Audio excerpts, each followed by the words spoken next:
नियति का अटूट खेल, एक साहूकार और उसके पुत्र की कथा। एक भयानक भविष्यवाणी। सालों पहले एक गांव में एक बहुत ही धनवान और रसूखदार साहूकार रहता था। उसके पास धन दौलत की कोई कमी नहीं थी, लेकिन उसके मन में एक गहरा डर बैठा था। जब उसके घर पुत्र का जन्म हुआ तो खुशियों की जगह एक खौफनाक साया छा गया। एक ज्योतिषी ने बालक की कुंडली देखकर एक डरावनी भविष्यवाणी की, ये बालक तुम्हारी मृत्यु का निमित्त बनेगा, इसकी वजह से तुम्हारी जान जाएगी। मौत के डर से पागल हुए साहूकार ने एक कठोर निर्णय लिया। खुद को बचाने के लिए उसने अपने नवजात बेटे को खुद से दूर कर दिया। उसने बच्चे को 7 समंदर पार उसकी मौसी के पास विदेश भेज दिया। 20 लंबे सालों तक वो पिता अपने ही खून के लिए एक अजनबी बना रहा। उसने न कभी अपने बेटे का चेहरा देखा, न कभी उसकी आवाज सुनी। उसे लगा कि इतनी दूरी बनाकर उसने नियति को हरा दिया है। पुत्र का महान त्याग। समय बीतता गया और वह बालक एक बुद्धिमान और दयालु युवक बन गया। जब उसे अपनी सच्चाई पता चली तो वो अपने पिता पर क्रोधित नहीं हुआ। उसने बड़ी परिपक्वता से कहा, मेरे पिता का कोई दोष नहीं है, वे तो बस अपने डर के हाथों मजबूर हैं। अगर मेरे दूर रहने से उन्हें शांति और जीवन मिलता है तो मैं उनके लिए हमेशा एक परछाई बनकर ही रहूंगा। उसने प्रतिज्ञा ली कि वो कभी भारत नहीं लौटेगा और न ही अपने पिता से संपर्क करेगा। शादी का वो फोन कॉल। समय आने पर बेटे की शादी तय हुई। उसकी माँ, जो इन 20 सालों तक दोनों तरफ के रिश्तों को संभाल रही थी, उसके मन में एक तड़प उठी।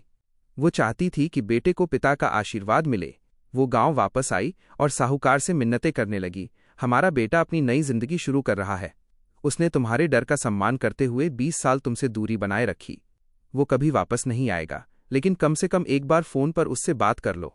उसे दूर से ही आशीर्वाद दे दो। एक फोन की आवाज तुम्हें कैसे मार सकती है? ये नामुमकिन है। साहूकार पहले तो अपनी जिद पर अड़ा रहा और ऊपर की मंजिल पर अपने कमरे में छिपा रहा, लेकिन उसकी पत्नी ने हार नहीं मानी। उसने चुनौती देते हुए कहा, एक डरे हुए बच्चे की तरह व्यवहार करना छोड़िए। प्यार के एक पल के लिए इस डर के चक्र को तोड़ दीजिए। नियति का अंतिम प्रहार। साहूकार के भीतर कुछ बदल गया। शायद वो पिता का प्रेम था या 20 साल की बर्बादी का एहसास। पहली बार उसका प्यार उसके डर से बड़ा हो गया। उसके मन में अपने बेटे की आवाज सुनने की तीव्र इच्छा जागी। हाँ, वो चिल्लाया, मैं उससे बात करूंगा। नीचे की मंजिल पर फोन की घंटी बज रही थी। खुशी और घबराहट के मारे साहूकार अपने कमरे से बाहर भागा।